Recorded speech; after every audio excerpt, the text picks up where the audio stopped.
Israel Iran గొడవలు అసలు ఎందుకు మొదలయ్యాయనేది ఇప్పుడు తెలుసుకుందాం.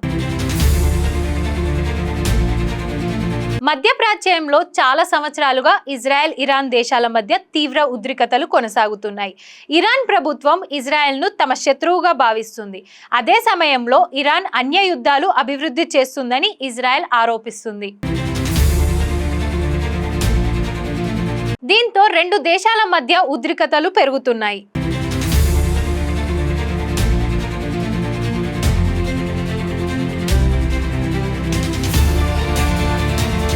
ఇరాన్ మద్దతు ఉన్న హిజబుల్లా, హమాస్ వంటి గ్రూపులు ఇజ్రాయెల్పై దాడులు చేస్తున్నాయని ఇజ్రాయెల్ చెబుతుంది. అందుకే ఇజ్రాయెల్ కూడా ఇరాన్కు సంబంధించిన స్థావరాలపై దాడులు చేస్తూ వస్తుంది.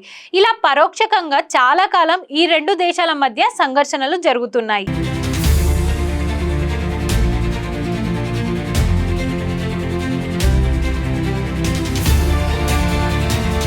ఇరాన్ ఇజ్రాయెల్ మధ్యకు అమెరికా ఎందుకు వచ్చింది? మధ్యప్రాచ్యంలో ఇరాన్ ఇజ్రాయెల్ దేశాల మధ్య ఉద్రిక్తతలు పెరుగుతున్నాయి. ఈ నేపథ్యంలో అమెరికా కూడా ఇందులోకి వచ్చింది. చాలా సంవత్సరాలుగా అమెరికా ఇజ్రాయెల్కు మిత్రదేశంగా మద్దతు ఇస్తుంది. ఇజ్రాయెల్పై పెద్ద ముప్పు వచ్చినప్పుడు తమ మిత్రదేశాన్ని రక్షించడం తమ బాధ్యత అని అమెరికా చెబుతుంది.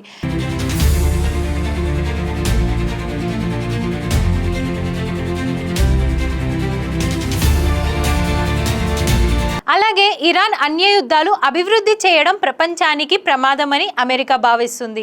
ఈ కారణాలతో ఇజ్రాయెల్కు సైనిక రాజకీయ మద్దతు ఇస్తూ అమెరికా ఈ గొడవల్లో భాగమైంది. మధ్యప్రాచ్యంలో పరిస్థితులు మరింత దిగజారకుండా నియంత్రించడమే తమ లక్ష్యమని అమెరికా చెబుతుంది.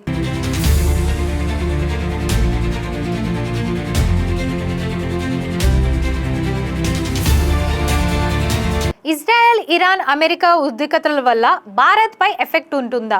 మధ్యప్రాచ్యంలో ఇజ్రాయెల్, ఇరాన్ మధ్య ఉద్రిక్తతలు పెరిగితే భారత్పై కూడా కొంత ప్రభావం పడే అవకాశం ఉంటుంది.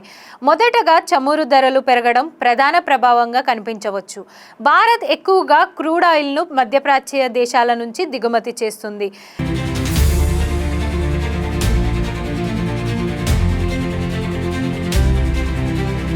అక్కడ యుద్ధ పరిస్థితులు వస్తే సరఫరా తగ్గి పెట్రోల్, డీజిల్ ధరలు పెరిగే అవకాశం ఉంటుంది. అలాగే మధ్యప్రాచ్యంలో పనిచేస్తున్న భారతీయులు కూడా ప్రభావితమయ్యే అవకాశం ఉంటుంది. ఆ ప్రాంతాల్లో లక్షలాది మంది భారతీయులు పనిచేస్తున్నారు. యుద్ధం పెరిగితే వారి భద్రత, ఉద్యోగాలపై ప్రభావం పడవచ్చు. మరొకటి వ్యాపారం మరియు రవాణా మార్గాలు. మధ్యప్రాచ్యం ద్వారా వెళ్లే సముద్ర మార్గాలు అంతరాయం కలిగితే భారత్కు వచ్చే సరుకు రవాణా ఆలస్యం కావచ్చు. అయితే భారత్ సాధారణంగా అన్ని దేశాలతో మంచి సంబంధాలు కొనసాగిస్తూ తటస్థ విధానం పాటిస్తుంది. అందువల్ల పరిస్థితులను సమతుల్యం చేయడానికి దౌత్యపరంగా చర్యలు తీసుకుంటుంది. అంటే మొత్తం చూస్తే చమురు ధరలు, వ్యాపారం, విదేశాల్లో ఉన్న భారతీయులపై కొంత ప్రభావం పడే అవకాశం ఉంటుంది.